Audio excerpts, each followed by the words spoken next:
2047 आजादी के 100 वर्ष पूरे। भारत अब दुनिया की सबसे शक्तिशाली और विकसित अर्थव्यवस्थाओं में से एक बन चुका है। यह एक ऐसा भारत है जहां तकनीक और परंपरा का अद्भुत संगम है। आइए देखते हैं 2043 के भारत की एक झलक। भारत के शहर अब पूरी तरह स्मार्ट हैं।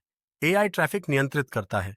प्रदूषण लगभग खत्म हो चुका है और हर शहर हरित ऊर्जा पर चलता है। जीवन की गुणवत्ता अब एक नए स्तर पर पहुंच गई है। स्मार्ट गवर्नेंस और आधुनिक तकनीक ने शहरों का चेहरा बदल दिया है। अंतरिक्ष में भी भारत अग्रणी बन चुका है। भारतीय अंतरिक्ष स्टेशन और मंगल मिशन मानव इतिहास के नए अध्याय लिख रहे हैं। ब्रह्मांड के रहस्य अब हमारी पहुंच में हैं। इसरो अब दुनिया की सबसे बड़ी अंतरिक्ष एजेंसी बन चुका है।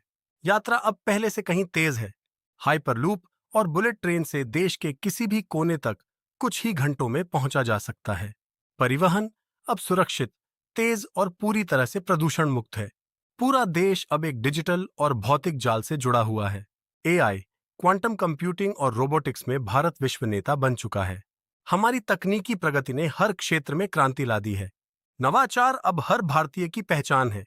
हम अब सिर्फ उपभोक्ता नहीं, बल्कि दुनिया के लिए निर्माता हैं। कृषि भी पूरी तरह आधुनिक हो चुकी है। ड्रोन, एआई और स्मार्ट तकनीक किसानों की आय कई गुना बढ़ा रहे हैं। खाद्य सुरक्षा अब हमारी ताकत है। गांव अब आधुनिकता के नए केंद्र बन गए हैं। शिक्षा प्रणाली पूरी तरह बदल चुकी है। वर्चुअल रियलिटी और एआई शिक्षक शिक्षा को नया रूप दे रहे हैं। ज्ञान अब हर बच्चे की पहुंच में है। शिक्षा अब केवल डिग्रियों के लिए नहीं, बल्कि कौशल के लिए है। भारत की रक्षा प्रणाली भी अत्याधुनिक है। एआई आधारित रक्षा तकनीक देश को सुरक्षित बनाए रखती है। हम शांति के पक्षधर हैं, लेकिन सुरक्षा के लिए तैयार हैं। आत्मनिर्भर भारत अब रक्षा क्षेत्र में भी अग्रणी है। स्वच्छ ऊर्जा और पर्यावरण संरक्षण ने भारत को हरित राष्ट्र बना दिया है। हमने अपनी नदियों और जंगलों को नया जीवन दिया है। विकास और पर्यावरण अब एक साथ चल रहे हैं। हमारा लक्ष्य एक सुरक्षित और हरित भविष्य है। 2047 का भारत तकनीक, संस्कृति और मानवता का संगम। एक नया भारत, एक नया भविष्य। यह हमारी मेहनत और संकल्प का परिणाम है। जय हिंद। हमारे साथ इस यात्रा में जुड़ने के लिए धन्यवाद।